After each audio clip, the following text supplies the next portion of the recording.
Hello guys, good morning, good afternoon and good evening, जब भी आप मेरा वीडियो देख पा रहे हैं। मैं हूं आपका क्यूट सा एंड हैंडसम सा फिज़िक्स टीचर अंकित सर। स्वागत है आप सभी का मेरे यूट्यूब चैनल फिज़िक्स स्फीयर में। ठीक है, अब तक हम लोग कौन सा चैप्टर स्टार्ट कर रहे हैं? रोटेशनल डायनामिक्स हम लोग चैप्टर स्टार्ट कर चुके हैं, बहुत सारा पार्ट कंप्लीट कर चुके हैं, सर्कुलर मोशन हम लोग कंप्लीट कर चुके हैं। आज का गोल आपको बोर्ड पे दिख ही रहा है।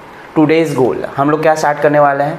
रोटेशनल मोशन स्टार्ट करने वाले हैं, जो कि हमने जो रोटेशनल डायनामिक्स चैप्टर हम लोग ने डिवाइड किया था 3 पार्ट्स में, बराबर। Circular motion, rotational motion and rolling motion. तो फर्स्ट पार्ट हमारा कंप्लीट हो गया सर्कुलर मोशन।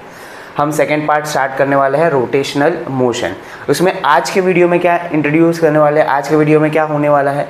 रोटेशनल मोशन का इंट्रोडक्शन रहेगा, रोटेशनल मोशन के काइनेमेटिक्स रहेंगे, रोटेशनल मोशन का डायनामिक्स रहेगा। अब इंट्रोडक्शन मतलब क्या हो गया? मोशन वगैरह सारी चीज़ें हम लोग देखेंगे, रोटेशनल मोशन को डिफाइन कैसे करते हैं। काइनेमेटिक्स तो आपको पता ही है, angular velocity, angular displacement, angular acceleration, इसको हम डिस्कस करने वाले हैं। डायनामिक्स के अंदर रोटेशनल मोशन में कैसे रोटेशनल मोशन स्टार्ट करते हैं, ऐसा क्या होता है कि रोटेशनल मोशन स्टार्ट हो जाता है, कोई भी बॉडी रोटेशनल मोशन क्यों कर रही है, रीज़न ऑफ रोटेशनल मोशन, बराबर ना। ये हम डिस्कस करने वाले हैं। तो टुडेज़ गोल आपको समझ में आया, रोटेशनल मोशन स्टार्ट करने वाले हैं। अब आज का लेक्चर पूरा इंट्रोडक्टरी होने वाला है, ठीक है। अगर आपको रोटेशनल मोशन बहुत अच्छे से समझना है तो इसके प्रीवियस वीडियो, रोटेशनल डायनामिक्स के प्रीवियस वीडियो आप देख के आ जाइए।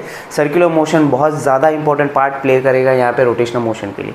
क्यों करेगा वो उसके डेफिनेशन में ही समझ में आएगा, रोटेशनल मोशन के डेफिनेशन में ही समझ में आएगा आपको। क्लियर है? स्टार्ट करें? ठीक है, स्टार्ट करते हैं। तो आज का पूरा वीडियो डेडिकेटेड रहेगा रोटेशनल मोशन के इंट्रोडक्शन, काइनेमेटिक्स और डायनामिक्स के लिए। क्लियर? स्टार्ट करते हैं। ठीक है, रोटेशनल मोशन स्टार्ट करने से पहले हम थोड़ा सा कुछ टर्म्स हैं जो हमें पता होने चाहिए रोटेशनल मोशन के बारे में, ठीक है। जैसे कि हो गया फर्स्ट टर्म जो हो गया रिजिड बॉडी। रिजिड बॉडी क्या होता है ये अपने को पता होना चाहिए। रिजिड बॉडी क्या होता है? A body which does not change its shape and size on application of force, या फिर बहुत बार बोल सकते हैं प्रेशर। ठीक है, क्या होता है? It is the body which does not change its shape and size on application of force. इसको हम क्या बोलते हैं? रिजिड बॉडी बोल से। अच्छा, इसका थोड़ा सा सेकंड डेफिनेशन भी देखो, ये भी ज़्यादा इंपॉर्टेंट है क्योंकि आगे मैं थोड़ा सा सेकंड डेफिनेशन भी यूज़ करने वाला हूँ। रिजिड बॉडी समझ में आया? ऐसा बॉडी जो अपना शेप और साइज चेंज ना करे एप्लीकेशन ऑफ फोर्स की वजह से। कितना भी इसके ऊपर फोर्स लगा दो, ये अपना शेप एंड साइज चेंज नहीं करेगा। इसको हम क्या बोलेंगे? रिजिड बॉडी बोलेंगे। सेकेंड डेफिनेशन देखो ना, थोड़ा सा देखो। Distance between two internal particle does not change on application of force। क्या बोल दिया? Distance between two internal particle, body के इंटरनल पार्टिकल्स मतलब क्या हो गया? एटम्स हो गया, है ना, मॉलिक्यूल्स हो गया। इंटरनल पार्टिकल्स के बीच में डिस्टेंस चेंज ना हो ऑन एप्लीकेशन ऑफ फोर्स, ऐसी बॉडीज़ को हम क्या बोलते हैं? रिजिड बॉडी बोले। समझ में आया क्या बोला? शेप एंड साइज चेंज नहीं होना चाहिए। दूसरे डेफिनेशन में क्या बोला? Distance between two internal particle, ये भी चेंज नहीं होना चाहिए, उसको हम क्या बोलते हैं? रिजिड बॉडी बोलेंगे। ठीक है, अब हमारे सिलेबस में रिजिड बॉडी मतलब हम क्या बोलेंगे? जैसे कि एग्जाम्पल हम लोग लेंगे, हमारे सिलेबस में रोटेशनल मोशन स्टार्ट होगा तो कौन सा चीज़ आएगा? देखो, रॉड आएगा, ठीक है, स्फीयर आएगा, रिंग है, डिस्क है, ये सारे क्या हो जाएंगे हमारे लिए? रिजिड बॉडी हो जाएंगे। ठीक है, इसी को हम आगे क्या बोलेंगे? रिजिड बॉडी बोलेंगे। क्लियर हुआ? तो रिजिड बॉडी क्लियर हुआ, ठीक है। क्या होता है? It is a body which does not change its shape and size on application of force, और इंटरनल डिस्टेंस भी, इंटरनल पार्टिकल्स के बीच में डिस्टेंस भी चेंज नहीं होना चाहिए, उसको हम क्या बोलते हैं? रिजिड बॉडी बोलते हैं। क्लियर हुआ? ठीक है। कॉपी करो फटाक से, छाप दो, छाप दिया, ओके ठीक है, रफ करता हूँ। तो रिजिड बॉडी समझ में आया। अब रोटेशनल मोशन स्टार्ट होने से पहले रोटेशनल मोशन जो ये हैं उसका क्लासिफिकेशन, कौन से क्लासिफिकेशन में रोटेशनल मोशन फिट बैठता है उसके बारे में बात कर लेते हैं, ठीक है। तो नेक्स्ट हेडिंग लगाएंगे क्लासिफिकेशन, क्लासिफिकेशन ऑफ मोशन। वैसे तो बहुत सारे क्लासिफिकेशन है मोशन के, उसमें से बेसिक वाला क्लासिफिकेशन तो हम 11th में कंप्लीट कर चुके हैं, 1D 2D 3D है ना, motion in 1D, motion in 2D, motion in 3D, ये बेसिक वाला है, ठीक है। सेकंड क्लासिफिकेशन देखो जिसमें फर्स्ट मोशन आता है, फर्स्ट मोशन आता है ट्रांसलेशनल मोशन, ट्रांसलेशनल मोशन, ठीक है। अब ट्रांसलेशन मोशन होता क्या है, देखो थोड़ा सा पहले डिफाइन कर लेंगे। ट्रांसलेशन मोशन क्या होता है डिफाइन कर लेते हैं। It is motion in which body moves, या फिर ऐसा बोल सकते हैं distance between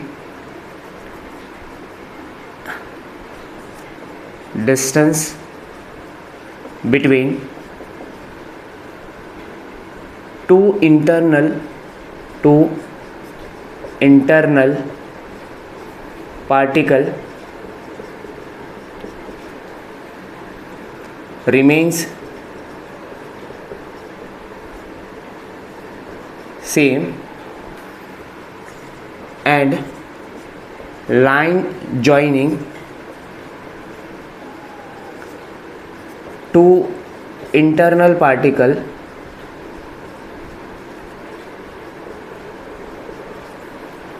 will remain parallel to itself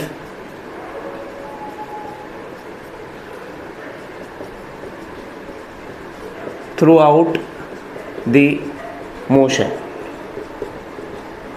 ठीक है। ये आपका ट्रांसलेशन मोशन होगा। ट्रांसलेशन मोशन क्या होता है कि distance between internal particle same होना चाहिए, दूसरा एक इमेजिनरी लाइन ड्रॉ करना है इंटरनल पार्टिकल्स के बीच में, वो imaginary line through out the motion क्या होना चाहिए, पैरेलल होना चाहिए। क्या होना चाहिए, पैरेलल होना। जैसे कि एग्जांपल लेते हैं, एग्जांपल के बिना बात नहीं बनती। मान के चले कि ये एक बॉडी है, कोई तो शेप का बॉडी है, यहाँ पे दो इंटरनल पार्टिकल्स ले लिए, ए हो गया बी हो गया, इनके बीच में इमेजिनरी लाइन ड्रॉ कर लिया, ठीक है।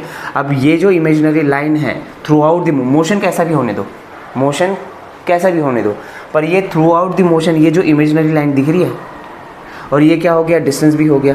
ये डिस्टेंस भी चेंज नहीं होना चाहिए, दो इंटरनल पार्टिकल के बीच में डिस्टेंस भी चेंज नहीं होना चाहिए, और ये जो इमेजिनरी लाइन ड्रॉ करी है वो भी थ्रू आउट द मोशन क्या होना चाहिए, पैरेलल होना चाहिए। ऐसे मोशन को क्या बोलते हैं, ट्रांसलेशनल मोशन बोलते हैं। जैसे कि देखो यहाँ पर ड्रॉ करके बोलते हैं, मान के चलो कि ये ए वाला पार्टिकल ऐसा कुछ तो स्ट्रेट लाइन में चल रहा है, ऐसा कुछ तो चल रहा है, ये वाला पार्टिकल क्या हो जाएगा, ये भी स्ट्रेट लाइन में चल रहा है, मान के चलो यहाँ पे, तो यहाँ पे क्या बन जाएगा, ए डैश बन जाएगा, यहाँ पे क्या बन जाएगा, बी डैश बन जाएगा। ये तो बॉडी है ही, इंटरनल पार्टिकल खुद छोड़ी ना चलेंगे, बॉडी पूरा चलेगा ना साथ साथ में। ये तो इंटरनल पार्टिकल को मैंने दिखाया, यहाँ पे इंटरनल पार्टिकल दिख रहा है, यहाँ पे स्ट्रेट लाइन मोशन कर रहा है, यहाँ पे भी इंटरनल पार्टिकल देखो स्ट्रेट लाइन मोशन कर रहा है। यहाँ पे इन दोनों के बीच में अगर आप इमेजिनरी लाइन ड्रॉ करेंगे तो ये पैरेलल ही आ रही है, यहाँ से यहाँ देखो पैरेलल आ रहा है, और डिस्टेंस भी क्या है, सेम ही तो है। क्लियर। अब ये इनिशियल हो गया, ये फाइनल पोजीशन हो गया। इंटरमीडिएट पोजीशन भी आप कंसिडर कर सकते हो। इंटरमीडिएट पोजीशन देखो क्या हो जाएगा, ये आपका इंटरमीडिएट पोजीशन हो जाएगा। इंटरमीडिएट मतलब मोशन जब हो रहा है तब बीच में कोई तो एक पोजीशन होगा ना, तो कोई तो एक पोजीशन मैंने कंसिडर कर लिया। यहाँ पे क्या हो जाएगा, ए पोजीशन हो गया, ये आपका क्या हो जाएगा, बी पोजीशन हो गया। दोनों के बीच में डिस्टेंस भी क्या होगा, सेम ही होगा, और पैरेलल दिख रहा है आपको, दिख रहा है। यहाँ पे तीनों ही पोजीशन को अगर आप देखेंगे, तीनों ही पोजीशन को अगर आप देखेंगे तो ये line joining two internal particle क्या आ रही है, पैरेलल आ रही है, तो इसको ट्रांसलेशन मोशन बोलेंगे। अच्छा देखो, ये ट्रांसलेशन मोशन में इंटरनल पार्टिकल क्या कर रहे हैं, स्ट्रेट लाइन मोशन कर रहे हैं, है ना। इंटरनल पार्टिकल क्या कर रहा है, स्ट्रेट लाइन मोशन कर रहे हैं। तो ऐसे ट्रांसलेशन मोशन को क्या बोलते हैं, फर्स्ट लीनियर मोशन बोलते हैं। क्या बोलते हैं? Linear translational motion. Linear translational motion, समझ में आई बात? लीनियर ट्रांसलेशनल मोशन, ये हो गया। अब इसी बॉडी का हम पाथ चेंज भी कर सकते हैं। जैसे कि अगर मान के चलो कि ये बॉडी है, क्लियर हुआ? इसमें दो इंटरनल पार्टिकल्स लेंगे, ए हो गया और दूसरा इंटरनल पार्टिकल बी हो जाएगा। दोनों के बीच में डिस्टेंस होगा, इसको हम डी लेंगे और दोनों के बीच में इंटरनल पार्टिकल्स के बीच में लाइन जॉइनिंग इंटरनल पार्टिकल्स भी बना दिया, ये इमेजिनरी लाइन ड्रॉ बना दिया, ठीक है।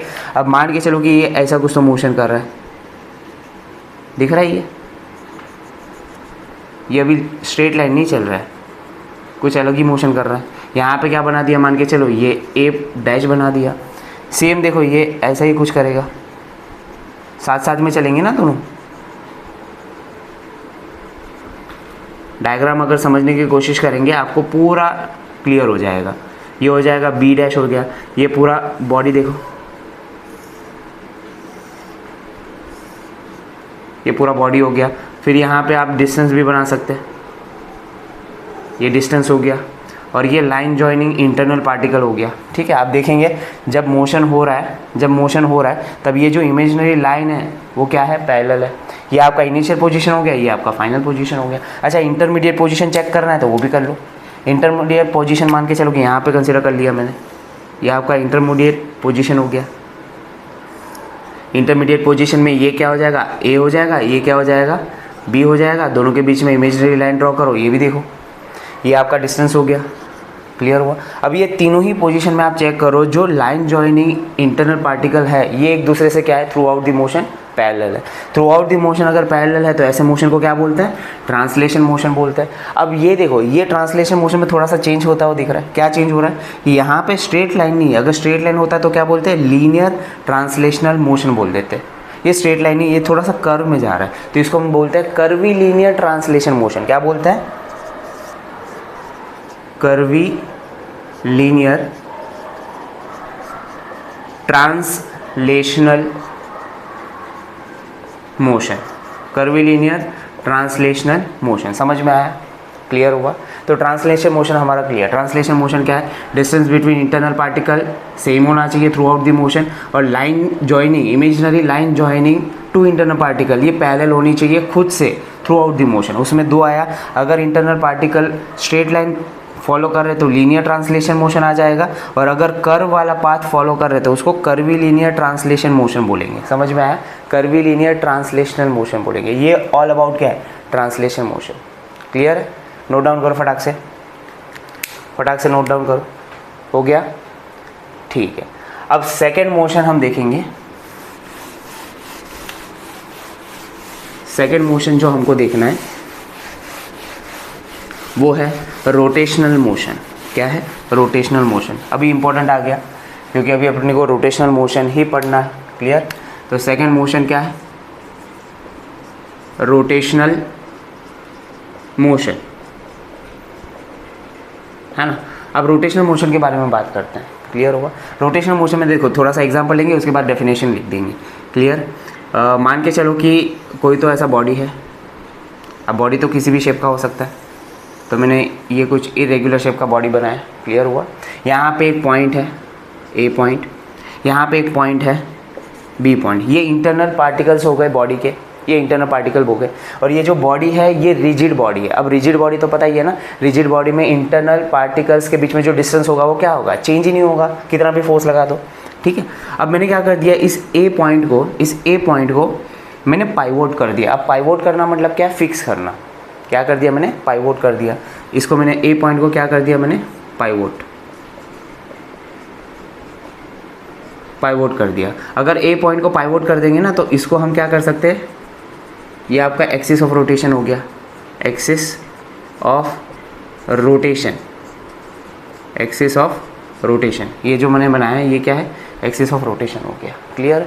यहाँ पे ए और बी दिख रहा है, इसको मैं ज्वाइन कर देता हूँ, ये ज्वाइन हो गया। इसके बीच में डिस्टेंस हो गया, डिस्टेंस भी कंसिडर कर लेंगे। क्लियर हुआ? अब ए पॉइंट तो फिक्स हो गया, पाइवोटेड है। मैं क्या करूँगा, इसको मैं डिस्प्लेस करूँगा, इसको मैं क्या करूँगा, डिस्प्लेस, इस बॉडी को डिस्प्लेस करूँगा। तो क्या कर सकता है, ये मोशन स्ट्रेट लाइन में तो नहीं जा सकता क्योंकि इसको मैंने फिक्स कर दिया। अगर मैं इसको डिस्प्लेस करूँगा तो ये थोड़ा सा एंगल में दिखेगा, ये ऐसा घूमता हुआ दिखेगा, ठीक है, ये ऐसा घूमता हुआ दिखेगा। अब घुमाने के लिए तो आप कितना भी घुमा सकते हैं, बराबर। तो मैं सर्टन एंगल की बात करता हूँ, इसको घुमा के दिखाता हूँ, ये घूमने के बाद कैसा दिखेगा। देखो यहाँ पे बॉडी डायग्राम समझने की कोशिश करें, घूमने के बाद कैसा दिखेगा।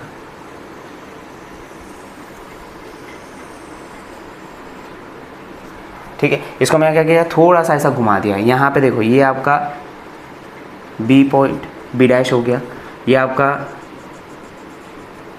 इमेजनरी लाइन हो गया। इसको आप देखेंगे ना, बी पॉइंट क्या कर रहा है, बी पॉइंट सर्टन ऐसा सर्कुलर पाथ फॉलो कर रहा है, दिख रहा है, ऐसा सर्कल में जाएगा ना। अगर मैं यहाँ पे एक पॉइंट ले लूँ सी पॉइंट, तो ये भी क्या करेगा, सर्कल में ही मोशन करेगा, ये ऐसा सी डैश हो जाएगा ना, ऐसा सर्कुलर पाथ फॉलो करेगा। ये क्या दिख रहा है आपको, circular path, circular path,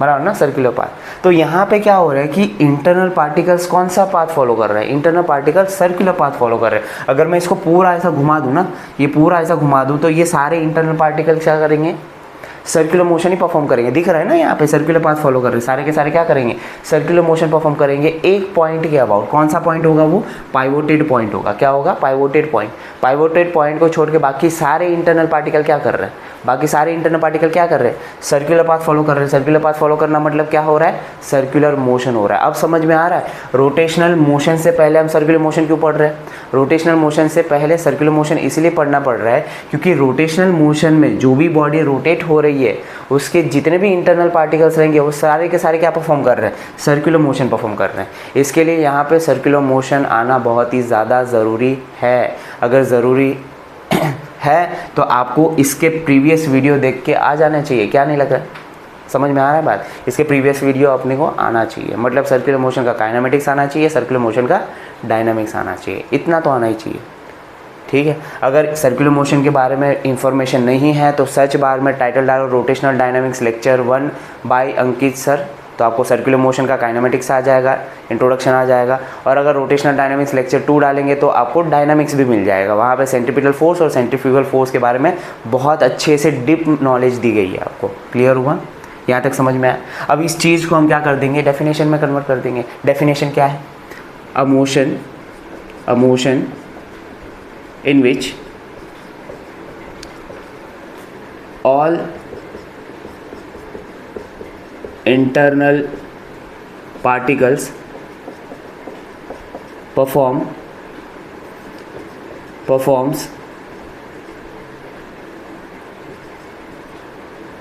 circular motion about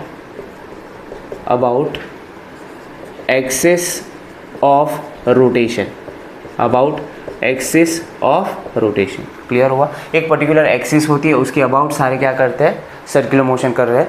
ऐसे मोशन को हम क्या बोलते हैं, रोटेशनल मोशन बोलते हैं। ऐसे मोशन को क्या बोलते हैं, रोटेशनल मोशन। अब मुझे बताओ यहाँ पे जो लाइन जॉइनिंग है क्या ये पैरेलल है, थ्रू आउट द मोशन क्या ये पैरेलल होने वाला है, नहीं, ये हमेशा क्या बनेगा, कुछ एंगल बनाते हुए दिखेगा, खुद के ही प्रीवियस पोजीशन पे एंगल बनता हुआ दिखेगा। यहाँ पे आपको दिखा है, इसको हम क्या बोलेंगे, थीटा बोलेंगे। यही थीटा आगे जाके क्या बनेगा, एंगुलर डिस्प्लेसमेंट हो जाएगा। क्या हो जाएगा, एंगुलर डिस्प्लेसमेंट। एंगुलर डिस्प्लेसमेंट पता है ना, सर्कुलर मोशन में याद करो, एंगुलर डिस्प्लेसमेंट हम लोग ने किया था, उसका यूनिट क्या है, उसका डायमेंशन क्या है, सब कुछ हम लोग डिस्कस कर चुके हैं। वापिस से यहाँ पे वही चीज़ है, क्योंकि सर्कुलर मोशन हो रहा है ना, सारे इंटरनल पार्टिकल क्या कर रहे हैं, सर्कुलर मोशन कर रहे हैं। तो वापिस से वही सारी चीज़ें हम लोग क्या करने वाले, अगेन डिस्कस करेंगे, पर थोड़ा फास्ट में। क्लियर, ऑलरेडी हम लोग डिप में पढ़ चुके हैं, तो यहाँ पे थोड़ा सा फास्ट में हो जाएगा। तो रोटेशनल डायनामिक्स समझ में आया, सॉरी रोटेशनल मोशन के बारे में इंफॉर्मेशन मिली। रोटेशनल मोशन का चीज़ क्या हो रहा है, ये रोटेशनल मोशन हो क्या रहा है यहाँ पे। क्लियर, बॉडी के अंदर रोटेशनल मोशन किस तरीके से हम एक्सप्लेन कर सकते हैं, मोशन समझ में आया। ठीक है, कॉपी करो फटाक से कॉपी करेंगे। हो गया, पॉज करके कॉपी करो। ठीक है, मैं आगे बढ़ जा रहा हूँ। इसके बाद जो मोशन है ये तो ज़्यादा इंटरेस्टिंग है। इसके बाद जो मोशन आता है वो तो भाई भयंकर मोशन है। ठीक है, थर्ड जो है वो है प्लेनार मोशन। अब प्लेनार मोशन तो बहुत सारे होते हैं, हमको डिस्कस करना है वन ऑफ द एग्जांपल जो है rolling motion. One of the example है प्लेनर मोशन का हमारे सिलेबस में क्या है, रोलिंग मोशन। तो क्या होता है देखो, रोलिंग मोशन, रोलिंग पता है ना, सरफेस के ऊपर बॉल होता है, स्फीयर होता है, डिस्क होता है, रिंग होता है, ऐसा रोल होके जाती है। आपने साइकिल जो चलाया होगा, है ना, साइकिल तो चलाया होगा। साइकिल जब चलाते हैं तो टायर क्या कर रहा है, साइकिल का टायर क्या कर रहा है, सरफेस के ऊपर, ज़मीन के ऊपर क्या हो रहा है, रोल होके आगे बढ़ रहा है ना, उसको हम क्या बोलते हैं, रोलिंग बोलते हैं। क्लियर हुआ। जैसे कि देखो यहाँ पे ये मान के चलो कि कोई तो स्फेरिकल ऑब्जेक्ट है। स्फेरिकल ऑब्जेक्ट का क्या होता है, सेंटर होता है। सेंटर को मैंने क्या बोल दिया, बी पॉइंट बोल दिया। क्या बोल दिया, बी पॉइंट। और मैं एक सर्कमफरेंस पे पॉइंट ले रहा हूँ, उसको हमने क्या बोल दिया, ए पॉइंट बोल दिया। इसको ज्वाइन कर दूंगा, एक इमेजिनरी लाइन हो गया, ठीक है, इमेजिनरी लाइन हो गया। और इसके बीच में जो डिस्टेंस होगा वो चेंज नहीं होगा, इनके बीच में जो डिस्टेंस होगा वो चेंज नहीं होगा। रिजिड बॉडी है ना, ठीक है। ये सेंटर हो गया, ये सर्कमफरेंस पे एक पॉइंट ले लिया। अब ये क्या हो रहा है, ये रोल हो रहा है। क्या हो रहा है, यहाँ पे रोलिंग हो रही है, रोलिंग मोशन हो रहा है। जब ये रोलिंग मोशन कर रहा है तब क्या हो रहा है, देखो यहाँ पे थोड़ा सा इसको ब्रेक डाउन करने की कोशिश करते हैं। रोल करेगा, रोलिंग करना मतलब ऐसा घूमते जाएगा ना, ऐसा घूमते जाएगा सरफेस के ऊपर। इसको, इस मोशन को थोड़ा सा ब्रेक डाउन करते हैं। क्या होगा देखो, इसको थोड़ा सा ब्रेक डाउन करेंगे तो ज़्यादा समझ में आएगा क्या होने वाला है। देखो ये आपका स्फीयर है, क्लियर हुआ। ये आपका सेंटर हो गया, बी पॉइंट। ये आपका क्या हो गया, सर्कमफरेंस पे एक पॉइंट हो गया, ए। इसको लाइन ज्वाइन करेंगे, इसका लाइन ज्वाइन करेंगे, क्लियर हुआ। ये आप, अब ये रोल हो रहा है, ठीक है। अब मान के चलो कि एक बार रोल होके आगे बढ़ रहा है, एक ही बार, एक ही रोटेशन कंप्लीट हुआ। तो जब ये एक रोटेशन कंप्लीट होगा, ये स्फीयर यहाँ पे पहुँच जाएगा।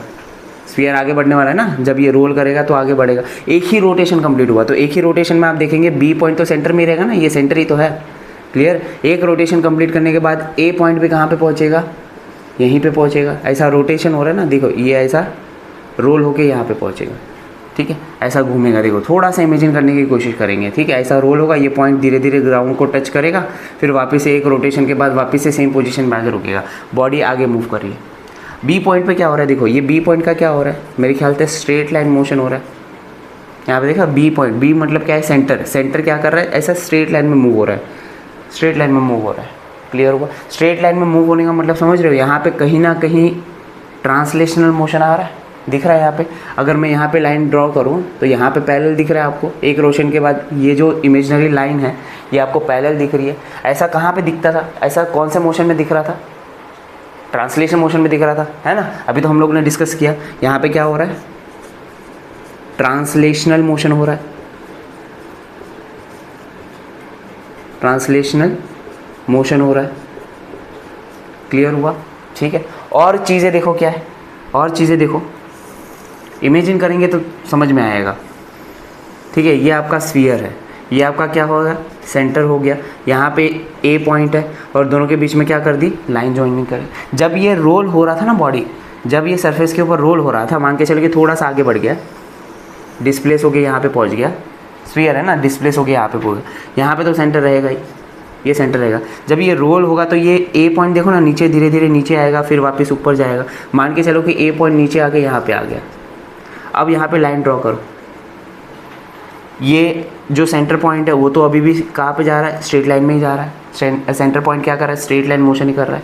पर ए देखो क्या कर रहा है, ए ने क्या कर दिया, जो इनिशियल पोजीशन था, इनिशियल पोजीशन तो यहाँ पे ही था, है ना, ये इनिशियल पोजीशन था।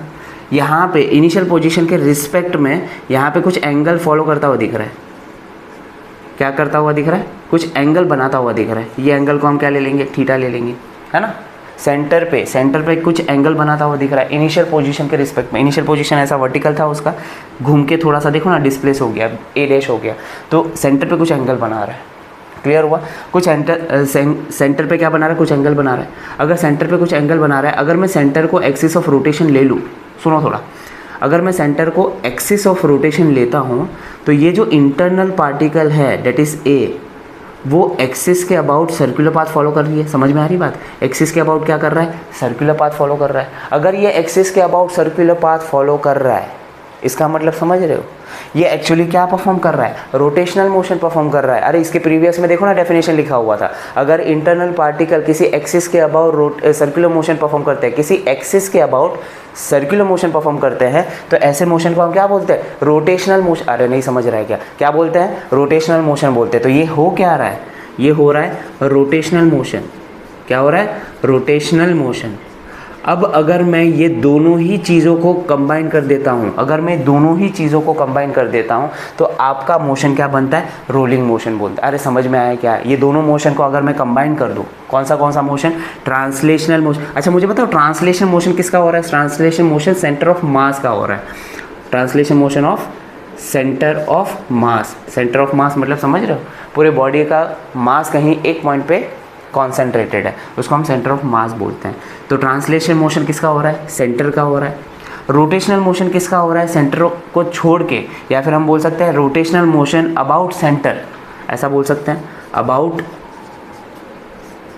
सेंटर, क्योंकि ये सेंटर के अबाउट ही तो इंटरनल पार्टिकल क्या कर रहे हैं, सर्कुलर पाथ फॉलो कर रहे हैं, है ना। तो ऐसा कुछ बोल सकते हैं, translation motion plus rotational motion it gives rolling motion. तो अगर आपको रोलिंग मोशन पढ़ना है तो आपको ट्रांसलेशन मोशन भी समझ में आना चाहिए और रोटेशनल मोशन भी समझ में आना चाहिए। दोनों समझ में आया तो हम किसको समझ सकते हैं, रोलिंग मोशन को समझ सकते हैं। क्लियर हुआ क्या, समझ में आया। ये पूरा डेप्थ में पढ़ाने की बात कर रहा हूँ मैं, बहुत ही ज़्यादा डिटेल में बता दिया आपको। अब रोलिंग मोशन समझ में आया क्या, रोलिंग मोशन में दो मोशन छुपे हुए हैं। कौन से दो मोशन छुपे हुए हैं, translation motion centre of mass का छुपा हुआ है, रोटेशनल मोशन सेंटर के अबाउट छुपा हुआ है। समझ में आया बात, क्लियर है। तो जब हम रोलिंग करेंगे तो आपको दोनों चीज़ें कंसीडर करनी पड़ेगी, ट्रांसलेशन मोशन भी कंसीडर करना पड़ेगा, रोलिंग मोशन भी कंसीडर करना पड़ेगा। यहाँ तक क्लियर हुआ, किसी को डाउट नहीं होना चाहिए। अगर डाउट है तो कमेंट बॉक्स में ज़रूर से लिखिए। फिलहाल के लिए मेरे को नहीं लगता कि इसमें आपको किसी में भी डाउट आना चाहिए, क्योंकि इन डिटेल हम लोग जा रहे हैं, समझ में आया। सेंटर ऑफ मास क्या होता है, ये सारी चीज़ें हम 11th में पढ़ चुके हैं। क्लियर हुआ, ठीक है, नोट डाउन करो। हो गया, नोट डाउन हो गया, पॉज करके लिखा करो, पॉज करके लिखो। बहुत अच्छे से डायग्रामेटिकली मैंने आपको एक्सप्लेन करने की कोशिश की है। Translation plus rotation it gives rolling. Clear, ठीक है। चलो, तो यहाँ पे क्लासिफिकेशन कंप्लीट होता है, क्लासिफिकेशन कंप्लीट होता है, ठीक है। यहीं पे क्लासिफिकेशन के साथ साथ इंट्रोडक्शन भी ख़त्म हो गया। रोटेशनल मोशन का इंट्रोडक्शन देना था, रोटेशनल मोशन हम लोग को समझ में आ गया, तो यहाँ पे इंट्रोडक्टरी पार्ट कंप्लीट हो गया। अब हम क्या स्टार्ट करने वाले हैं, अब हम स्टार्ट करेंगे kinematics of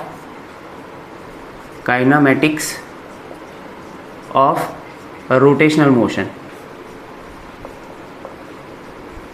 kinematics of rotational motion, ये हम स्टार्ट करेंगे। काइनामेटिक्स मतलब क्या है, यहाँ पे अभी वेरिएबल आएगा। कौन कौन से वेरिएबल हो गए, देखो रोटेशनल मोशन में एक्चुअल में हो क्या रहा था, सारे इंटरनल पार्टिकल क्या कर रहे थे, सर्कुलर मोशन कर रहे थे। तो सर्कुलर मोशन का सारा काइनामेटिक्स यहाँ पे आ जाएगा। ऑलरेडी वहाँ पे बहुत लंबा वीडियो हम लोग ने बना के इन डिटेल में देखेंगे। तो यहाँ तो मैं क्या करूँगा कि जितनी रिक्वायर्ड पार्ट है, डेफिनेशन वगैरह सारी चीज़ें फटाफट हम लोग रिवाइज कर लेंगे, बराबर। तो काइनामेटिक्स ऑफ रोटेशनल मोशन में सबसे पहले हम डिस्कस करने वाले हैं एंगुलर डिस्प्लेसमेंट, एंगुलर डिस्प्लेसमेंट, जिसको हम थीटा से डिनोट कर रहे हैं, ठीक है। इसको हम क्या कर रहे हैं, थीटा से डिनोट कर रहे हैं, बराबर। ये जो थीटा है, थीटा का फॉर्मूला आपको पता होना चाहिए, actual displacement upon radius, actual displacement upon radius. इसमें हम लोग ने सर्कुलर मोशन में एक रिलेशन देखा था, याद आ रहा है, S is equal to R theta, S is equal to R theta. S पता होना चाहिए, एस मतलब लीनियर डिस्प्लेसमेंट, लीनियर डिस्प्लेसमेंट, और थीटा मतलब क्या है आपको पता चली गया है, क्या होता है, एंगुलर डिस्प्लेसमेंट। इन दोनों के बीच में रिलेशन हम लोग ने देखा हुआ, S is equal to R theta. अब ये आपको पता होना चाहिए कि ये वेक्टर क्वांटिटी होती है, क्या होती है, ये वेक्टर क्वांटिटी होती है। अब वेक्टर क्वांटिटी है तो इसका डायरेक्शन भी होना चाहिए। वेक्टर में भी ये कौन सा वेक्टर होता है, ये एक्सियल वेक्टर होता है। क्या होता है, ये एक्सियल वेक्टर होता है। इसके डायरेक्शन के बारे में बात कर रहे हैं। अगर एंगुलर डिस्प्लेसमेंट का डायरेक्शन निकालना है तो आपको एक रूल फॉलो करना पड़ेगा, राइट हैंड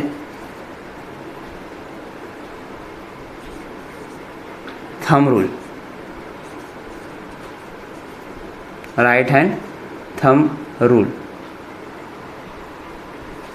ये आपको फॉलो करना पड़ेगा, राइट हैंड थंब रूल। इसको डिटेल में मैंने सर्कुलर मोशन में कवर करके रखा हुआ। ये ऑल अबाउट क्या हो गया, एंगुलर डिस्प्लेसमेंट हो गया। इतना आपको पता होना चाहिए।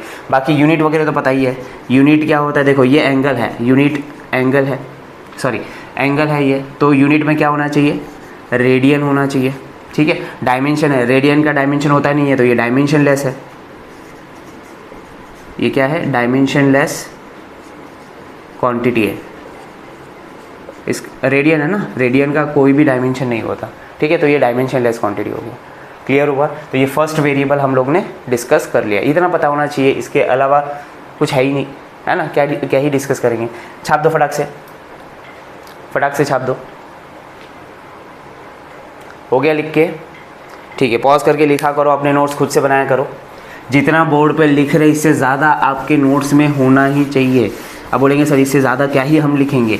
अरे भाई तू रिवाइज़ करेगा ना, रिवाइज़ करते करते तू टेक्स्ट बुक पढ़ेगा, टेक्स्ट बुक में से कुछ ना कुछ तेरे को पॉइंट मिलेंगे, वो भी अपने नोट्स में इंक्लूड करते जाना है कि भाई ये भी होता है, ये भी पॉइंट इंपॉर्टेंट है, वो भी पॉइंट इंपॉर्टेंट है।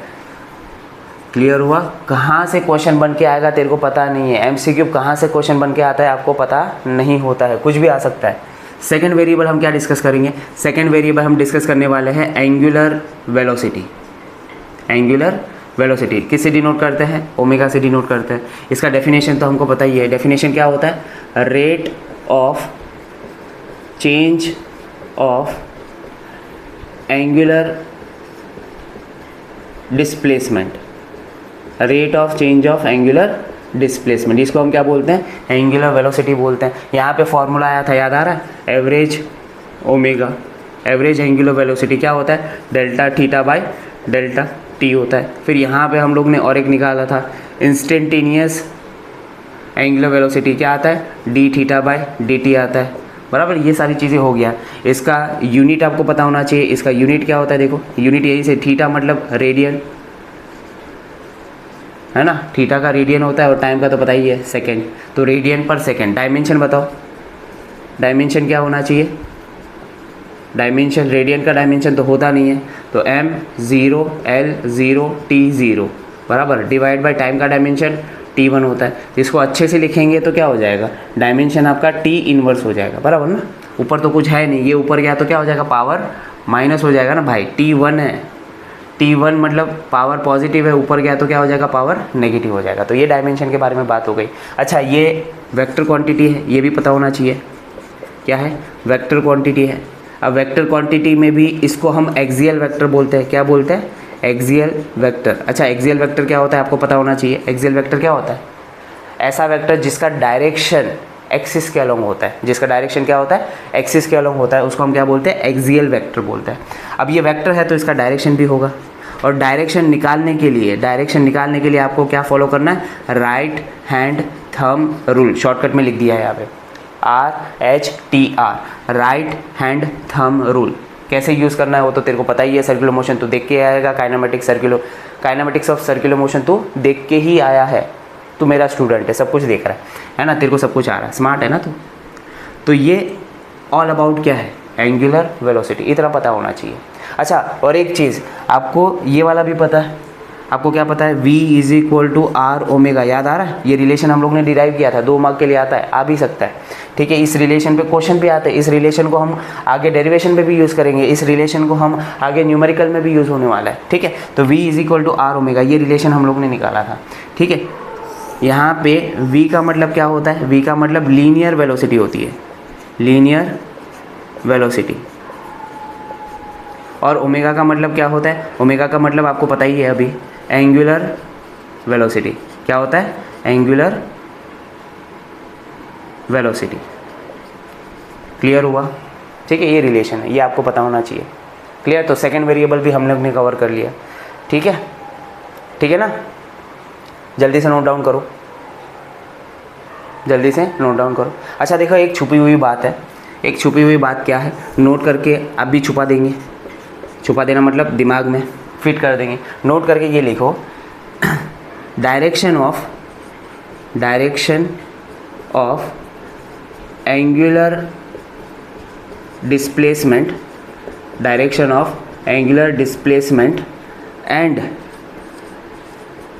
Angular velocity angular velocity is always same, always same. दोनों का डायरेक्शन हमेशा क्या होगा, सेम ही होगा। आप सर्कुलर मोशन में चेक करो, वहाँ पे भी सेम आएगा। रोटेशनल मोशन में चेक करो, यहाँ पे भी क्या आने वाला है, सेम ही आने वाला है यार। क्या आने वाला है, सेम आने वाला है। समझ में आ रही बात, ठीक है ना? अरे ठीक है, हाँ चलो ठीक है, नोट डाउन किया। चलो नेक्स्ट वेरिएबल पे जंप करते हैं। थर्ड वेरिएबल क्या है, देखो डिस्प्लेसमेंट हो गया, वेलोसिटी हो गया, अब क्या होने वाला है, अब होने वाला है एक्सेलरेशन। अच्छा वो भी समझ में आया। अब ये रोटेशनल मोशन है, रोटेशनल मोशन में सारे इंटरनल पार्टिकल क्या करते हैं, सर्कुलर मोशन परफॉर्म करते हैं। हमने सर्कुलर मोशन में एक्सेलरेशन को डिस्कस करके रखा हुआ है। सर्कुलर मोशन के अंदर 4 तरीके की एक्सेलरेशन आ रही है। कौन सी 4 तरीके की एक्सेलरेशन आ रही है। कौन सी आ रही है, फर्स्ट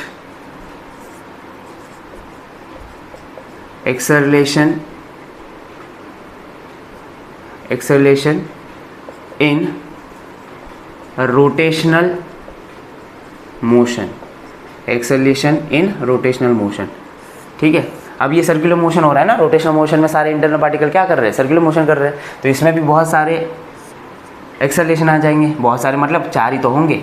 पहला कौन सा था, सेंट्रीपिटल एक्सेलरेशन था। क्या था, centripetal acceleration, denoted by AC। इसी को हम रेडियल एक्सेलरेशन भी बोल रहे थे, इसीलिए इसको क्या बोलते थे, कैसे डिनोट करते थे, AR। इसी को हम नॉर्मल एक्सेलरेशन भी बोलते थे, इसीलिए इसको कैसे डिनोट करते थे, AN से डिनोट करते थे, बराबर। सेंट्रीपिटल एक्सेलरेशन, सेंट्रीपिटल एक्सेलरेशन क्यों आ रहा था, ये सब लिखा हुआ है।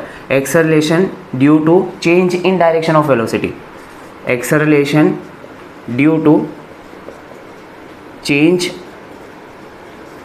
इन direction of velocity during the motion। जब वेलोसिटी का डायरेक्शन चेंज होता है तभी जो एक्सेलरेशन आता है उसको हम क्या बोलते हैं, सेंट्रीपिटल एक्सेलरेशन बोलते हैं। अब ये जो सेंट्रीपिटल एक्सेलरेशन होता है उसका फॉर्मूला भी है v²/r, या फिर क्या लिख सकते हैं, r⍵² लिख सकते हैं। इसका यूनिट भी आपको पता है, इसका यूनिट क्या होता है, मीटर पर सेकेंड स्क्वायर होता है। अगर यूनिट मीटर पर सेकेंड स्क्वायर होता है, इसका डायमेंशन आपको पता होना चाहिए। डायमेंशन भी हमने करके रखा हुआ है, डायमेंशन क्या होगा, m0 l1 t-2। ये सब कुछ पता होना चाहिए। क्लियर हुआ? ये लीनियर एक्सेलरेशन की कैटेगरी में आता है। किसके कैटेगरी में आता है, लीनियर एक्सेलरेशन की कैटेगरी में आता है। इसके बाद कौन सा था, ट्रांसलेशन नहीं,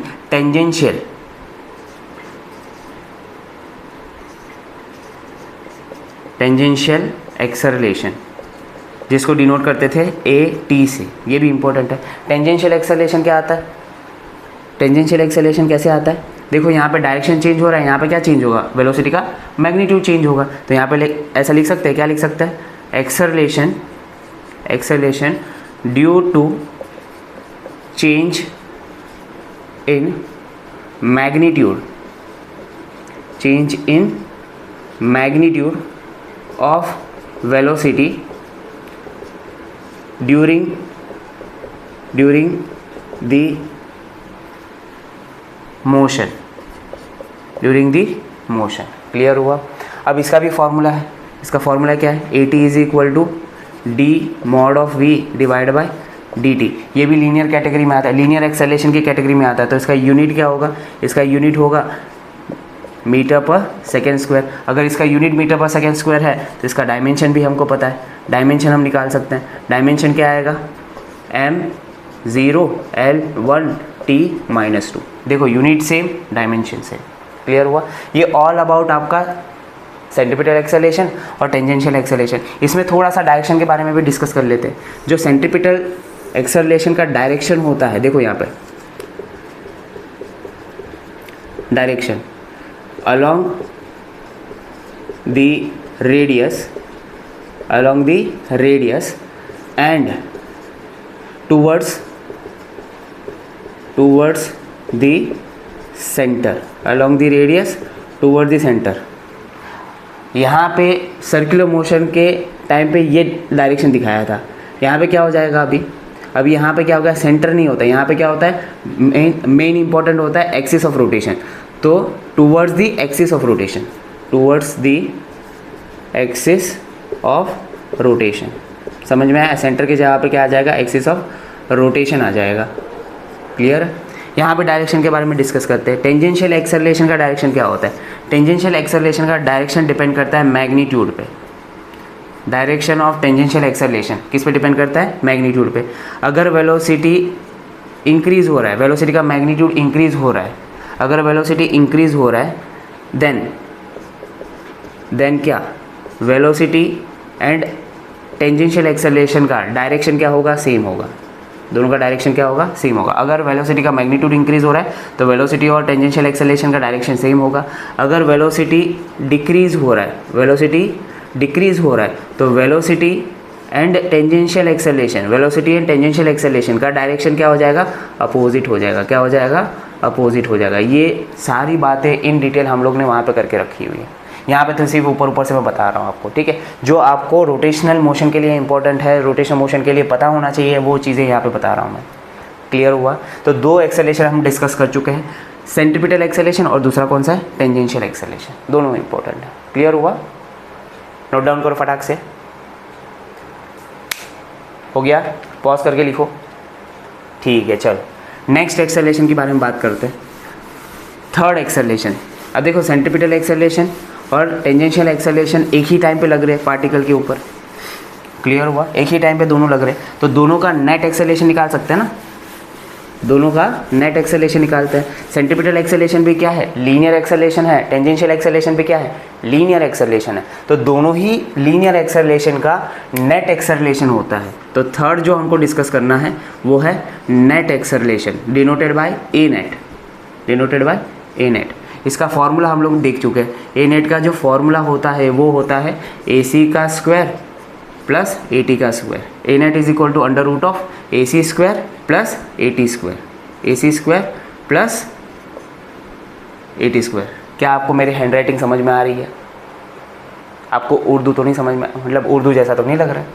इंग्लिश लग रही है ना प्रॉपर? क्योंकि मेरा हैंड राइटिंग थोड़ी दिक्कत है, थोड़ा समझने की कोशिश करिए। फिजिक्स टीचर हूँ, है ना, इंग्लिश टीचर थोड़ी ना। फिजिक्स टीचर का ऐसा ही होता है भाई। हमारे इसमें डायग्राम बहुत सारे होते हैं, पर हैंड राइटिंग सारे फिजिक्स टीचर का ऊपर नीचे ही होता है, ऊपर नीचे ही होता है। तो A net is equal to under root of A C square plus A T square, ये फॉर्मूला है, ठीक है। इसका डायरेक्शन निकालना होता था तो हम लोग क्या करते थे? टेन अल्फा यूज़ करते थे। Tan alpha is equal to mod of A C by A T, ये होता था। याद आ रहा है? अब ये जो डायरेक्शन होता था, यहाँ पे अल्फ़ा का वैल्यू निकलता था, वो किसके रिस्पेक्ट में निकलता था? ए टी के रिस्पेक्ट में निकलता था। किसके रिस्पेक्ट में निकलता है? ए टी के रिस्पेक्ट में, with respect to A T, ऐसा लिख सकते हैं, with respect to A T. जो डायरेक्शन ए टी का रहेगा उसी के रिस्पेक्ट में हम क्या कर देंगे? इसका एंगल निकाल लेंगे। यहाँ से हमें डायरेक्शन समझ में आएगा, यहाँ से हमें क्या मिलेगा? यहाँ से हमें मैग्नीट्यूड मिलेगा। क्या मिलेगा? मैग्नीट्यूड। क्लियर हुआ क्या? ठीक है ना। तो ये हो गया ए नेट। इसको अगर मैं डायग्राम से बनाने की कोशिश करूँ, डायग्राम से बना के रखा हुआ है ना ऑलरेडी हम लोग, ठीक है। सर्कुलर मोशन चेक करो, ये आपका सेंटर था, फिर यहाँ पे ए सी बनता था। ए सी क्या होता था? Toward the centre along the radius. फिर यहाँ पे क्या बनता था? ए टी बनता था। टेंजेंट के अलोंग क्या बनता है? टेंजेंशियल एक्सेलरेशन बनेगा। ये दोनों का नेट मतलब ऐसा बीच में से निकलता हुआ, ये आपका क्या बनेगा? ए नेट बनेगा। फिर यहाँ पे क्या बनाते थे? अल्फ़ा बनाते थे। सब कुछ हम लोग ने सर्कुलर मोशन में कवर करके रखा हुआ है, ठीक है। ये सारी चीज़ें सर्कुलर मोशन में डिटेल में समझ में आएगा। क्लियर? ए नेट इतना इंपॉर्टेंट नहीं है फिलहाल रोटेशनल मोशन में, तो मैंने थोड़ा सा फास्ट में ले लिया। क्लियर? इसके बाद जो है वो ज़्यादा इंपॉर्टेंट। इसके बाद क्या है? फोर्थ वाला एंगुलर एक्सेलरेशन। फोर्थ वाला क्या है? एंगुलर एक्सेलरेशन, जिसको हम अल्फ़ा से डिनोट करते हैं। किससे डिनोट करते हैं? अल्फ़ा से। क्लियर हुआ क्या? अब इसका डेफिनेशन तो पता ही है। इसका डेफिनेशन क्या होता है? Rate of change of angular velocity. Rate of change of angular velocity, इसको हम अल्फ़ा बोलते हैं। अगर डेफिनेशन से फॉर्मूला बनाएंगे तो डेफिनेशन से फॉर्मूला बनाओ, क्या हो जाएगा? Alpha is equal to average value, alpha is equal to delta omega by delta T आएगा। फिर इसमें हम इंस्टेंटेनियस भी निकालते थे। इंस्टेंटेनियस क्या निकालते थे? D omega by D T निकालते थे, बराबर। ये फॉर्मूला है। इसके बाद इसका यूनिट भी हम डिस्कस कर सकते हैं। यूनिट क्या होता है? देखो, ओमेगा का यूनिट क्या होता है? रेडियन पर सेकेंड होता है। डिवाइड बाई टाइम है तो यहाँ पे क्या हो जाएगा? सेकेंड हो जाएगा। ये सेकेंड नीचे आकर मल्टीप्लाई करेगा, second into second, second square हो जाएगा। तो इसका यूनिट क्या हो जाएगा, रेडियन पर सेकेंड स्क्वायर हो जाएगा। क्या हो जाएगा, रेडियन पर सेकेंड स्क्वायर हो जाएगा। क्लियर हुआ। डायमेंशन के बारे में बात कर लेते हैं। डायमेंशन क्या होता है, देखो क्या होगा, रेडियन का तो डायमेंशन है नहीं, बचा क्या, सेकेंड इनवर्स ना, सेकेंड नीचे है, सेकेंड स्क्वायर है, ऊपर आएगा तो क्या हो जाएगा, m0 L0 t -2 हो जाएगा ना। मास नहीं है, लेंथ नहीं है, सिर्फ क्या बचा, टाइम है। तो क्या हो जाएगा, m0 L0 t -2 हो जाएगा। तो ये डायमेंशन हो गया। अच्छा, ये भी आपको पता है कि ये scalar quantity, sorry vector quantity है। क्या है, वेक्टर क्वांटिटी है। अगर ये वेक्टर क्वांटिटी है तो कौन सा वेक्टर है वो भी पता होना चाहिए। कौन सा वेक्टर होता है, ये एक्सियल वेक्टर होता है। क्या होता है, ये एक्सियल वेक्टर होता है। अगर ये एक्सियल वेक्टर है तो इसका डायरेक्शन एक्सिस के अलोंग होगा, बराबर, एक्सिस के अलोंग होगा। अब एक्सिस के अलोंग भी डायरेक्शन निकालने आना चाहिए, तो इसके डायरेक्शन के बारे में डिस्कस करना पड़ेगा। अब इसका जो डायरेक्शन है वो डिपेंड करता है ओमेगा के मैग्नीट्यूड पे। किस पे डिपेंड करता है, ओमेगा के मैग्नीट्यूड पे डिपेंड करता है। तो डायरेक्शन के बारे में बात करते हैं। मान के चलो कि ओमेगा इंक्रीज हो रहा है। क्या हो रहा है, ओमेगा इंक्रीज हो रहा है। तो जब ओमेगा इंक्रीज होगा उस टाइम पे omega and alpha same direction में होंगे। जब ओमेगा इंक्रीज होता है तो ओमेगा एंड अल्फा क्या होता है, सेम डायरेक्शन में होता है। अगर मान के चलो कि ओमेगा डिक्रीज हो रहा है, एंगुलर वेलोसिटी डिक्रीज हो रही है, जब एंगुलर वेलोसिटी डिक्रीज होती है तब ओमेगा एंड अल्फा दोनों अपोजिट डायरेक्शन में होता है। ये बहुत ज़्यादा इंपॉर्टेंट है बेटा, इसके ऊपर क्वेश्चन भी आ जाते हैं। Same direction, opposite direction. Same direction में कब होगा, जब ओमेगा इंक्रीज हो रहा है। अपोजिट डायरेक्शन में कब होगा, जब ओमेगा डिक्रीज होगा। ये सारी चीज़ें समझ में आई, क्लियर हुआ। तो इतनी चीज़ें काइनेमेटिक्स में आपको पता होनी चाहिए। क्या क्या पता हो गया हम लोग को, काइनेमेटिक्स ऑफ रोटेशनल मोशन में आप देखेंगे ना, डिटेल में देखेंगे, ये पूरा का पूरा मैंने सर्कुलर मोशन ही पढ़ाया है। काइनेमेटिक्स ऑफ रोटेशनल मोशन में पूरा का पूरा मैंने क्या पढ़ा है, काइनेमेटिक्स ऑफ सर्कुलर मोशन ही पढ़ा है। आप जाके चेक करें, वो वीडियो को आप चेक करेंगे ना, तो यही सब कुछ डिस्कस किया है मैंने वहाँ पे डिटेल में। कैसे क्या हो रहा है, कैसे डायरेक्शन को डिफाइन किया हुआ है, सब कुछ डिटेल में वहाँ पे दिखा था। सेम चीज़ें यहाँ पे थोड़ी सी फास्ट फॉरवर्ड में हो गई, ठीक है। क्योंकि रोटेशनल मोशन में क्या होता है, रोटेशनल मोशन में सर्कुलर मोशन ही तो हो रहा है। सारे इंटरनल पार्टिकल क्या कर रहे हैं, सारे इंटरनल पार्टिकल सर्कुलर मोशन ही तो परफॉर्म कर रहे हैं। तो इसमें ज़्यादा डिफरेंस तो आएगा नहीं। यहाँ तक क्लियर हुआ, नोट डाउन करो फटाक से लिखेंगे। हो गया लिख के। तो यहाँ पे आपका काइनेमेटिक्स भी कंप्लीट हो चुका है। अब क्या डिस्कस करना है, काइनेमेटिक्स के बाद क्या आता है, डायनामिक्स आता है। अब डायनामिक्स में आपको समझ में आना चाहिए, डायनामिक्स के अंदर कॉज ऑफ मोशन डिस्कस किया जाता है, बराबर ना। अरे बोलो यार, डायनामिक्स के अंदर क्या डिस्कस करते हैं हम लोग, कॉज ऑफ मोशन। अब रोटेशनल मोशन किसके वजह से होता रहेगा वो डिस्कस करेंगे हम लोग।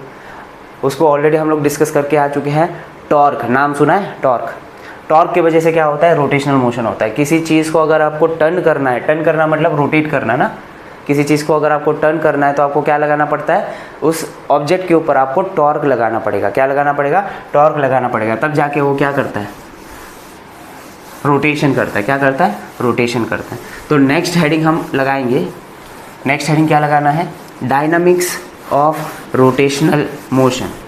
नेक्स्ट हेडिंग क्या लगाएंगे, डायनामिक्स ऑफ रोटेशनल मोशन, ठीक है। डायनामिक्स ऑफ रोटेशनल मोशन, इसमें हमको क्या डिस्कस करना है, एक ही चीज़ डिस्कस करनी है जिसको हम क्या बोलते हैं, टॉर्क बोलते हैं। क्या बोलते हैं, टॉर्क बोलते हैं। टॉर्क के तो बहुत सारे नाम हैं, इसको हम टर्निंग मोमेंट भी बोलते हैं, टर्निंग मोमेंट।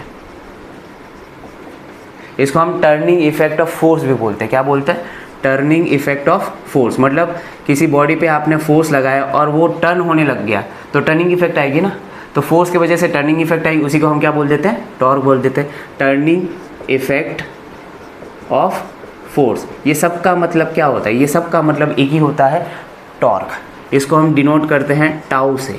ताऊ नहीं बोलना है, ताऊ मतलब चाचा, ताऊ नहीं बोलना है, ताऊ नहीं है, टाउ, टाउ है, टाउ, ट ट, ताऊ त नहीं है, ट है, टाउ। ये हो गया टॉर्क, ठीक है। अब इसके बारे में थोड़ा सा डिस्कस करते हैं, क्लियर हुआ, क्लियर, ठीक है। एक एग्जांपल ले लें, चलो एग्जांपल ले लेते हैं। मान के चलो कि आपको एक नट ओपन करना है। नट पता है ना क्या होता है, नट बोल्ट पता है ना क्या होती है, नट ओपन करना है। तो यहाँ पे मैं एक नट बना देता हूँ। नट बोल्ट, आपको पता ही होगा नट बोल्ट कैसा दिखता है, हेक्सागोनल होता है ना। इसको मुझे ओपन करना है, तो नट ओपन करने के लिए हमारे पास एक हथियार होता है, स्पैनर बोलते हैं। क्या बोलते हैं उसको? स्पैनर, पाना बोलते हैं, बराबर ना। हिंदी में क्या बोलते हैं इसको? पाना। पाना कैसा दिखता है? कुछ ये वाले शेप का रहता है ना, ऐसा कुछ। तो यहाँ पे ऐसा लीवर दिया, लीवर मतलब हाथ को पकड़ने के लिए कुछ दिया रहता है, फिर यहाँ पे कुछ अलग पाना बनाया रहता है। तो मैं सिर्फ एक ही तरफ से बना रहा हूँ, ठीक है, क्लियर हुआ? ये आपका पाना है, स्पैनर बोलेंगे, ठीक है। इसके ऊपर हम क्या लगाते हैं? हम यहाँ पे एकदम एंड में फोर्स लगाते हैं। ये फोर्स लगाने की वजह से ये घूमेगा, जब ये घूमेगा तो बोल्ट रोटेट होगा, है ना। ये पूरा सिस्टम देखो ना, ये ऐसा घूमने वाला है ना। इसको ओपन करना है तो फोर्स की वजह से ये टर्न होगा ना। ये जो टर्न हो रहा है ये फोर्स की वजह से क्या आ रही है? टर्निंग इफेक्ट आ रही है, इसीलिए क्या बोल सकते हैं इसको? टॉर्क बोल सकते हैं, बराबर। अब यहाँ पे फोर्स अप्लाई किया है, अब ये डिस्टेंस देख रहे हो क्या? यहाँ पे ये क्या है? ये क्या बना है? यहाँ पे एक्सिस बना ना, इसी के अबाउट तो क्या होने वाला है? टर्निंग होने वाला है। तो ये जो एक्सिस है इसको हम क्या बोलते हैं?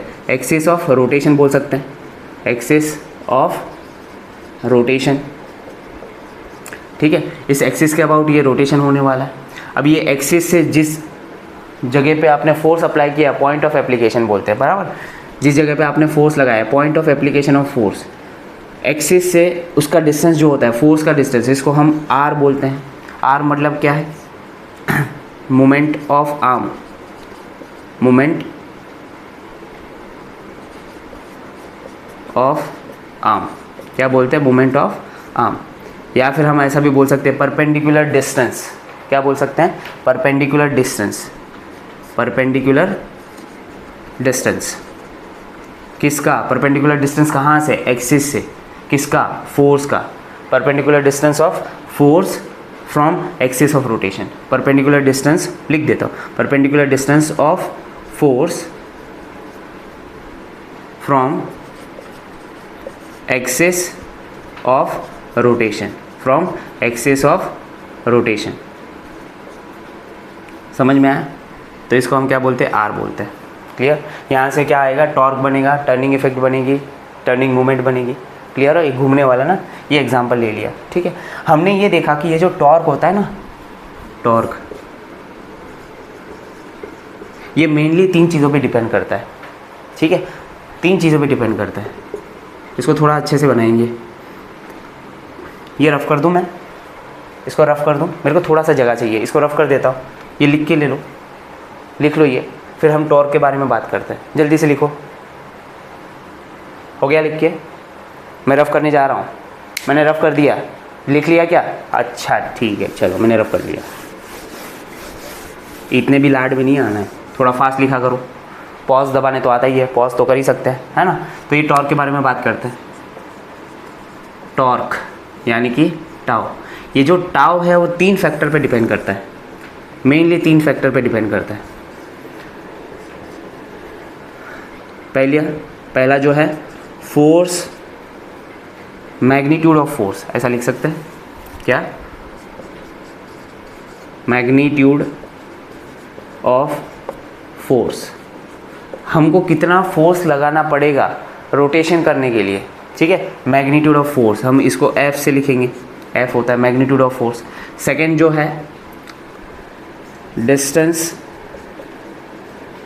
Of point of application of force, क्या लिखा? Distance of point of application of force.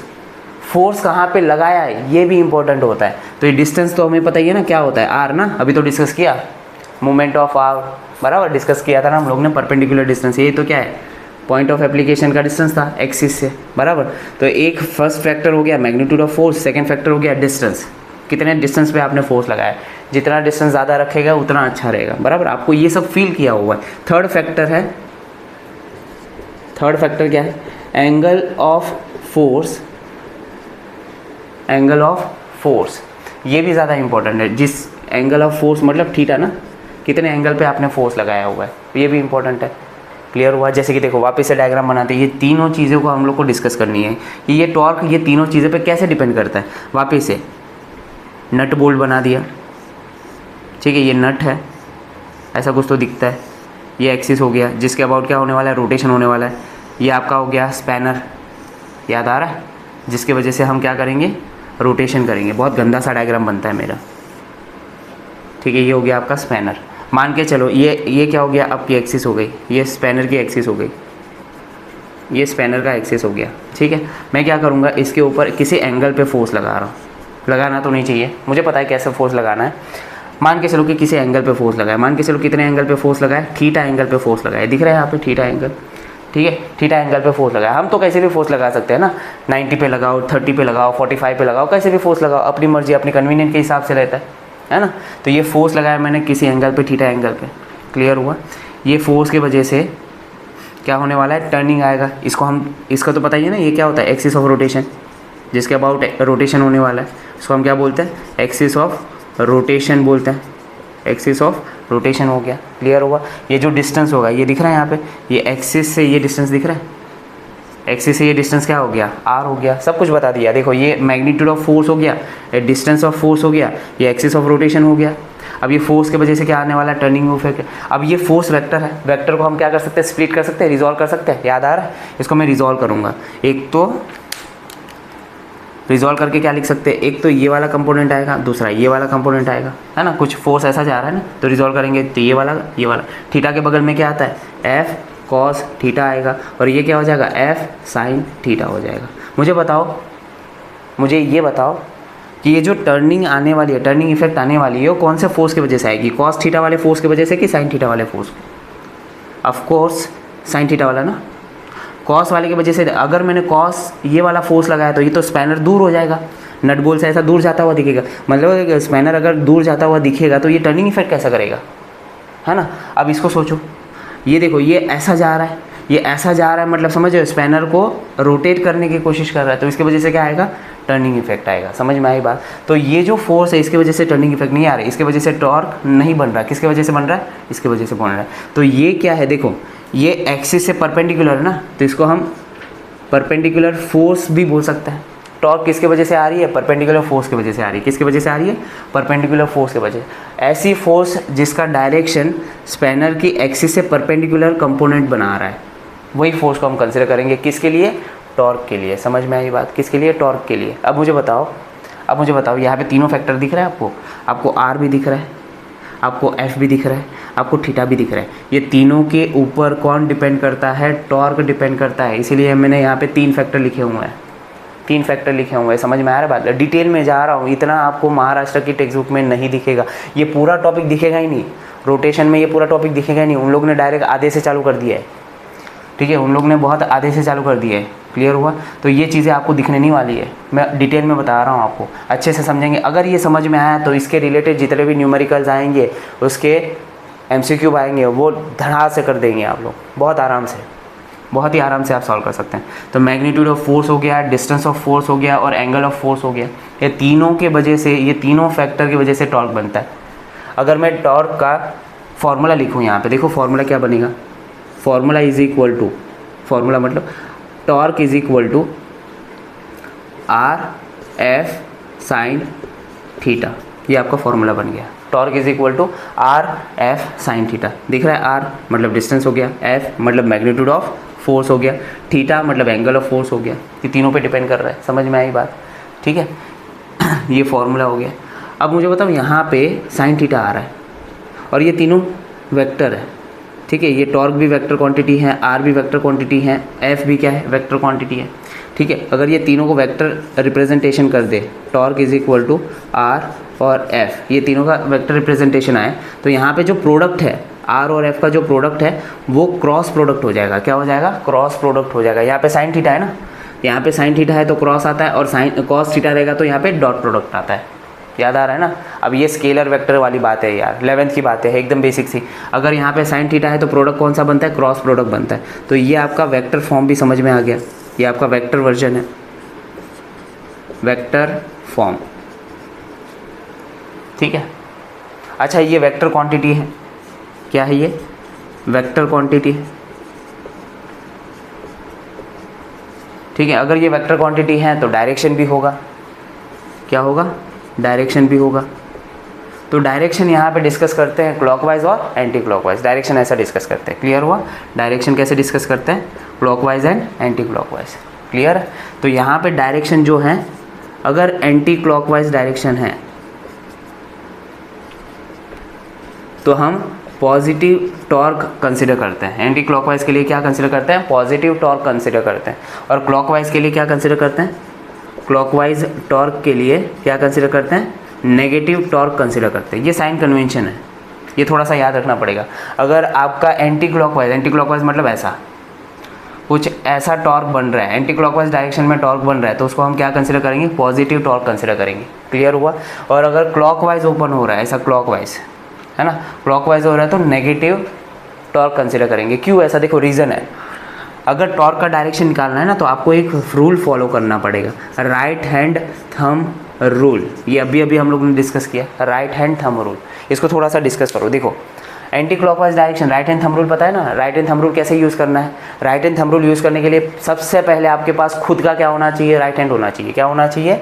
Right hand होना चाहिए। अब राइट हैंड की दो चीज़ें, एक होता है फिंगर, दूसरा होता है थंब। ये दोनों पे डिपेंड, ठीक है? दोनों चाहिए अपने को, एक भी नहीं है, इसमें से एक भी नहीं है तो काम नहीं बनेगा।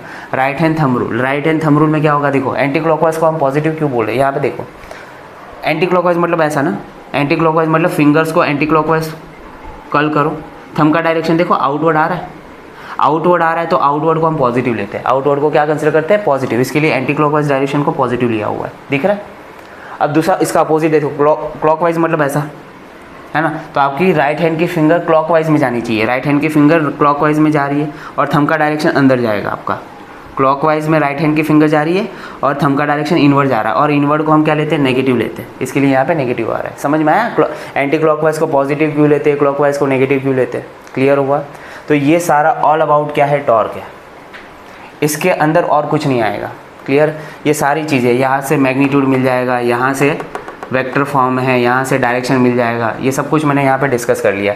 टॉर्क कैसे क्या होता है, किस तरीके से, ये डायग्राम सबसे मैंने डिस्कस करने की कोशिश की। अच्छा एक नोट करके लिख दो यहाँ पे, टॉर्क के बारे में एक बात नोट करके लिख दो। अरे थोड़ा सा, ठीक है ना, पढ़ के जाना यार, इतना क्या पता है मुझे कि लेंथ बढ़ रही है वीडियो की, इतना क्या टेंशन ले रहा है? पढ़ के जाया करो, पढ़ना है तो पूरा पढ़ के जाया करो, ठीक है? थोड़ा सा देखो नोट, देखो क्या है नोट, ये है अगर कोई टॉर्क एक्सिस ऑफ रोटेशन से पास होता है तो उसका मैग्नीट्यूड 0 हो जाता है। Magnitude of torque is 0 if it is passing from axis of rotation. ये थोड़ा सा ध्यान में रखना क्योंकि आगे हम लोग डेरिवेशन करने वाले बहुत सारे। एक्सिस ऑफ रोटेशन, अगर कोई टॉर्क एक्सिस ऑफ रोटेशन से पास हो रहा है तो उसका मैग्नीट्यूड 0 हो जाएगा। टॉर्क क्या हो जाता है? 0 हो जाता है। समझ में आया? बाकी कोई भी 0 नहीं होता, पर अगर कोई टॉर्क एक्सिस ऑफ रोटेशन से पास होता है तो उसका मैग्नीट्यूड क्या हो जाएगा? उसका मैग्नीट्यूड क्या होगा? जल्दी से बोल, क्या होगा? 0 होगा। क्या होगा? 0 होगा। क्लियर हुआ? तो ये ऑल अबाउट टॉर्क आपको समझ में आ गया। क्लियर? कोई भी दिक्कत नहीं होनी चाहिए। तो यहाँ पे अपना डायनामिक्स भी ख़त्म हो गया, ठीक है? तो अब तक हम लोग ने रोटेशनल मोशन में क्या क्या किया है? पहली बात तो इंट्रोडक्शन किया। इंट्रोडक्शन में ट्रांसलेशन मोशन क्या होता है, रोटेशनल मोशन का डेफिनेशन ये डिस्कस किया, और रोलिंग मोशन तो बहुत इंटरेस्टिंग था। रोलिंग मोशन में तो दो मोशन इंक्लूडेड है, तो जब भी रोलिंग मोशन स्टार्ट होगा तब समझ में आएगा। फिर हम लोग ने काइनेमेटिक्स ऑफ रोटेशनल मोशन देखा, जो कि सेम है किसके जैसा? सर्कुलर मोशन जैसा, सेम ही है। थर्ड हम लोग ने क्या डिस्कस कर लिया? Dynamics of rotational motion. यहाँ तक क्लियर हुआ? आई होप आपको सब समझ में आया रहेगा। अगर मेरी वीडियो थोड़ा सा भी अगर आपको फ़ायदा मिल रहा है, तो अपने दोस्तों के साथ ज़रूर से शेयर करिए। मुझे ऐसा नहीं लगा, मैं आपको सब्सक्राइब करने के लिए भी नहीं बोलूँगा, कोई भी ज़रूरत नहीं है मेरे को ऐसा कुछ यूट्यूब से पैसा कमाने की ज़रूरत नहीं है। क्लियर हुआ? मैं अपने खाने का कर सकता हूँ अपने तरीके से। तो सब्सक्राइब किया नहीं किया मुझे कोई फ़र्क नहीं पड़ता, पर हाँ अपने दोस्त को ज़रूर से ये शेयर करें ताकि उसका फिज़िक्स से डर उठ जाए। मुझे मेरा मोटो एक ही है कि फ़िज़िक्स से डर उठना चाहिए। बहुत सारे स्टूडेंट मेरे पास आते हैं, सर मेरे को फ़िज़िक्स में बहुत डर हो रहा है, मेरे से फ़िज़िक्स होता ही नहीं है, फ़िज़िक्स बहुत लेंदी है। तो मैं बहुत आसान भाषा में उसको समझाने की कोशिश करता हूँ कि अगर बेटा तू फ़िज़िक्स को टाइम नहीं देगा तो फ़िज़िक्स नहीं आने वाला है। जो चीज़ तेरे पास अभी है उसको आपने टाइम दिया हुआ है, ठीक है। अगर तुझे बायोलॉजी समझ में आती है तो तूने बहुत बायोलॉजी पढ़ी रहेगी। अगर तुझे केमिस्ट्री समझ में आ रही है तो तूने बहुत टाइम दिया रहेगा केमिस्ट्री को। तुझे फिज़िक्स क्यों नहीं आ रही है वो तेरे को अभी समझ में आ गया, क्योंकि तूने उतना टाइम दिया ही नहीं है फिज़िक्स को। मेरी रिक्वेस्ट है थोड़ा सा टाइम फिज़िक्स को भी दिया करो, ज़रूर से आपको फ़िज़िक्स समझ में आएगी। जब तक मैं हूँ फिज़िक्स के साथ, फ़िज़िक्स मेरे साथ, तब तक आपको फ़िज़िक्स में टेंशन लेने की ज़रूरत नहीं है। पूरा डिटेल में मैं बताता रहूँगा, टेंशन बिल्कुल भी लेने की ज़रूरत नहीं है। मेरे वीडियोस देखते रहो, अपने दोस्तों के साथ शेयर करते रहो, कोई भी प्रॉब्लम आने वाली नहीं है। वीडियो बाय वीडियो आने वाले हैं, लेक्चर बाय लेक्चर आने वाले हैं। कोशिश करूँगा रोज़ के रोज़ लेक्चर अपलोड करने की। क्लियर हुआ? फ़िलहाल के लिए आप इतना समझने की कोशिश करो, ठीक है। रोटेशनल मोशन स्टार्ट हो चुका है। अब रोटेशनल मोशन स्टार्ट होगा तो 3-4 वीडियो 5 वीडियो में ये रोटेशनल मोशन भी कंप्लीट होने वाला है, ठीक है। बहुत ज़्यादा लेंदी नहीं जाएंगे। हमको न्यूमेरिकल्स पे भी ध्यान देना है, याद रहे, न्यूमेरिकल्स भी इंपॉर्टेंट है। तो इतना नोट डाउन करो। आज के लेक्चर में बस इतना ही। हंसते रहिए, पढ़ते रहिए। All the very best.